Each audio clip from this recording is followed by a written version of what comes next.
अशाच ताज्या व महत्त्वाच्या घडामोडी जाणून घेण्यासाठी आमच्या महाराष्ट्र समाचार न्यूज चॅनलला लाईक, सबस्क्राईब व शेअर करा. जय वंदे मातरम, वंदे मातरम. भारतीय जनता पार्टीचा विजय असो. विरोधकांनी रॅली काढणं हे त्यांचं काम आहे, पण जमिनीवर जे येतं आमचं काम असल्यामुळं, भारतीय जनता पार्टीचं काम असल्यामुळं आमच्या भागातून मोठ्या प्रमाणात आणि अगदी 80-85% पुढं मतदान हे भारतीय जनता पार्टीच्या चारही उमेदवारांना होईल.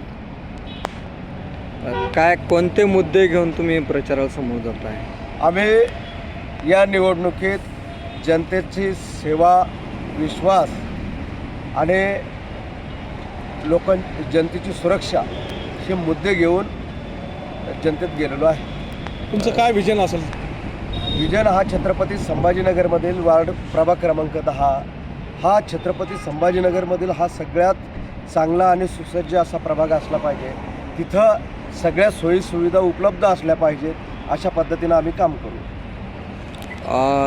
आता देवाभोवनी कालचाच थिंकटँक झाला, त्याच्यामध्ये सांगितलं विकासाला आम्ही भर देणार आहे. कसं बघता याच्याकडे?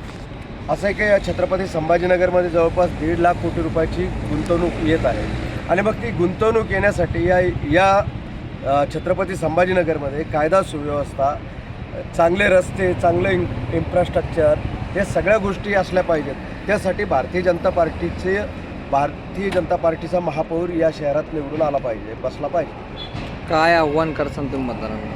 मी मतदारांना बोलेल की जर भारतीय जनता पार्टीच्या उमेदवारांनी निश्चितपणे चांगलं काम केलेलं आहे आणि त्यांच्या कामाची आठवण ठेवून या सर्व मतदारांनी भारतीय जनता पार्टीच्या उमेदवारांना निवडून द्यावं.